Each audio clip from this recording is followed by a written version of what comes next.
Hello and welcome back to Emily Draws Animals. My name's Emily and today I'll be drawing a classic fable. I don't know about you, but I'm a bit of a sucker when it comes to a compliment. Are you ever suspicious of them? Well, if you are, you might enjoy today's story of the crow and the fox. So, grab a comfy seat and join me as I bring this classic tale to life. The Crow and the Fox. A crow was perched on a sturdy branch of a tree within a city park, basking in the warmth of the midday sun. Its glossy black feathers gleamed under the light, making it a striking sight against the clear blue sky. Clutched tightly in its beak was a tempting lump of cheese, which it had just swiped from a picnic of a family in the park when they weren't looking. The crow, content and proud, didn't realise that below, in the shadow of the tree, a hungry fox was quietly watching. The fox, its stomach growling with hunger, couldn't help but notice that delicious piece of cheese in the crow's beak. Its eyes gleamed with desire. "That cheese would make a perfect snack for me," the fox grumbled under his breath, now plotting how to get it.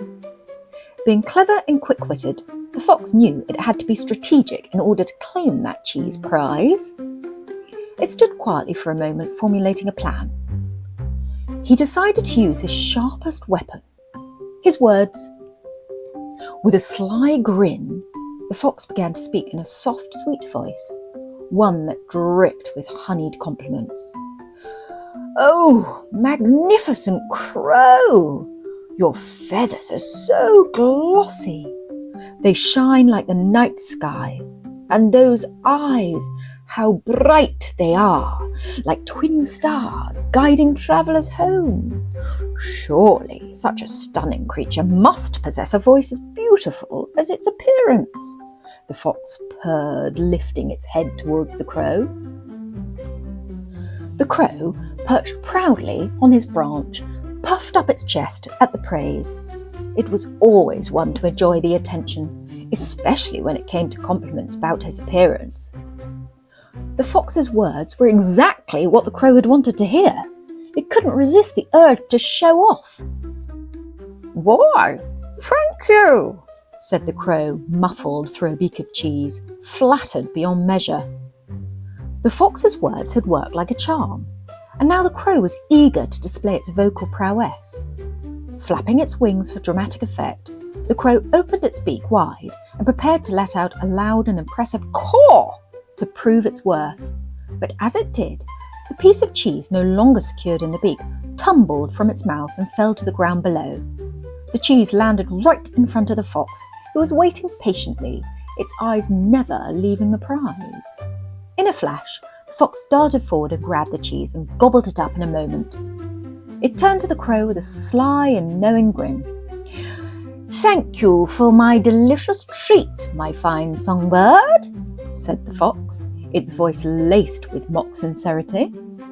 "It seems you do indeed have a voice, but unfortunately not much sense." The fox let out a soft chuckle and trotted away, leaving Crow behind, stunned and regretful. The crow sat there for a long moment, its pride shattered. It had been so eager to show off, so blinded by the flattery, that it had lost the very thing it had been guarding. The moral of the story: beware of flattery, for it often disguises the true intentions of those who use it and can lead to unexpected and regrettable consequences. If you enjoyed today's story, don't forget to hit the like button and subscribe. And if you have any feedback on the story or want to suggest a new one for next time, feel free to leave a comment below. I'd love to hear from you. Thanks for watching, and I'll see you next time. Bye!